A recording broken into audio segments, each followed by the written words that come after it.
నమస్తే, welcome to పూరా local. ACB దూకుడు పెంచింది. తెలంగాణలో అవినీతి అధికారుల భరతం పడుతోంది. ఆదాయానికి మించి ఆస్తులు కూడబెడుతున్న అక్రమార్కులను లక్ష్యంగా ముందుకెళ్తోంది. పోలీసులు, రెవెన్యూ విభాగం సహా ఎవరిని వదలడం లేదు. లంచగొండి అధికారులను ట్రాప్ చేసి మరీ పట్టుకుంటున్నారు. రాష్ట్రంలో 100 రోజుల్లో ఏకంగా 55 మంది అవినీతి అధికారులపై కేసులు నమోదయ్యాయి. తెలంగాణలో అవినీతి నిరోధక శాఖ దూకుడు పెంచింది. అన్ని శాఖల్లో అవినీతి అధికారులపై ఏసీబీ ఫోకస్ పెట్టింది. పట్టుబడుతున్న వారిలో పోలీస్, రెవెన్యూ శాఖ టాప్ లిస్టులో ఉన్నారు. 10 రోజుల్లో పలువురు పోలీసులు కూడా ఏసీబీ వలకు చిక్కారు.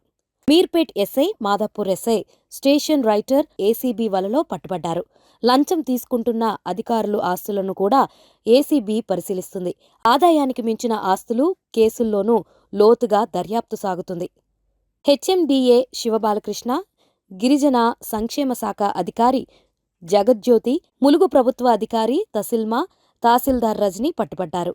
ఇక ఒకే రోజు SI, DCA, assistant director, RTC డీఎంలను ఏసీబీ ట్రాప్ చేసింది.